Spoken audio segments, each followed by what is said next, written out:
ఎన్నిసార్లు వచ్చారు తిరుపతి? నేను 50 సంవత్సరాల నుంచి నాకు ఊహ తెలిసిన తర్వాత ఇది 50వ సంవత్సరం. సంవత్సరానికి 2-3 సార్లు వస్తుంటాను.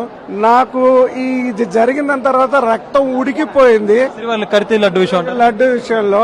ఇంతకు ముందు లడ్డు తీసుకెళ్తే ఫ్రిడ్జ్ లేకపోయినా కూడా 1 మంత్ ఉండేది, 1 మంత్ నిల్వ ఉండేది, 1 నెల ఉండేది.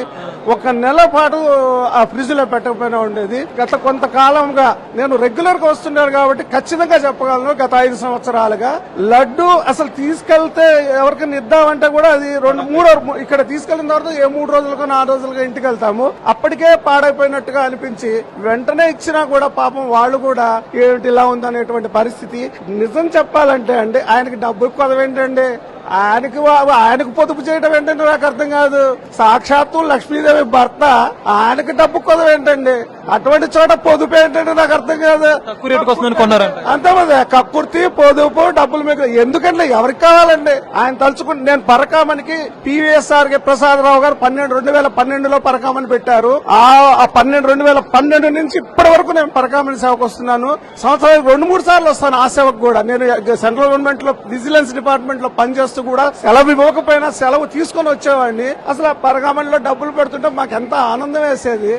ఆయనకు డబ్బులు కుదవేంటండి, డబ్బుల కోసం కక్కుర్తి పడ్డామంటే ఏంటో నాకు అర్థం కాదు. కేజీ 370 రూపాయలు 370 కాదు, కొన్ని 3000 అమ్మినా సరే ఏదైతే ఫ్రెష్ గా ఉందో, ఏదైతే జనాలకి ఏదైతే ఆస్వాదిస్తున్నా. అసలు ఇంకో విషయం చెప్తా మీకు, వెంకటేశ్వర స్వామి దర్శనం అవ్వకపోయినా ఆ లడ్డు ప్రసాదంలో దేవుడిని చూసుకుంటాం. మేము లడ్డు తీసుకెళ్లి ఎవరికైనా ఇస్తే ఆ లడ్డుని కొంచెం ఇచ్చేవాళ్ళం పూర్వం. ఆ కొంచెం చూసుకొని కళ్ళకద్దుకొని మహాప్రసాదంగా తినేవారండి. మహాప్రసాదం కలిసి అంటే మరి ఏమంటండి, రక్తం ఉడికిపోయింది, మామూలుగా కాదు. ఇంకా నేను మాట్లాడకూడదు భాషని. ఈ హిందూ అనేటువంటిది ఎందుకులేండి, ఇక వదిలేస్తే మంచిది. దాని గురించి ఎక్కువ భయం పోయిందా ఇప్పుడు? లడ్డు పోయిందని అనుకుంటున్నాం. ఎందుకంటే ఇప్పుడు చూసాను, మేము ఎక్కడో క్యూ కాంప్లెక్స్ లో ఉంటే అక్కడికి వస్తున్నది వాసన, నెయ్యి వాసన.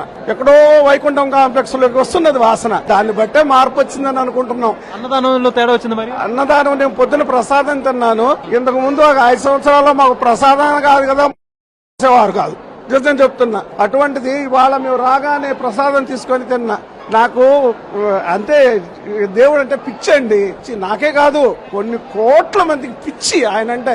అవకాశం వస్తే ఇక్కడ చచ్చిపోతాం మేము. ఇక్కడ ఒక రాయిలా పుట్టినా, ఒక చెట్టులో పుట్టినా, ఆ చివరికి ఇక్కడికి వచ్చి చచ్చిపోయినా చాలు, అటువంటి భావన ఉంటది మాకు దేవుడు అంటే. దేవదేవుడు అండి ఆయన. చేతులు అడుగుతున్నాయి మాట్లాడాలంటే. ఇప్పుడు సదుపాయాలు బాగుపడ్డాయి కదా. Yes, I am very very very happy. ఇప్పుడు నేను ధైర్యంగా అందరికీ అరే కొంచెం బతుకుంది అని చెప్పొచ్చు.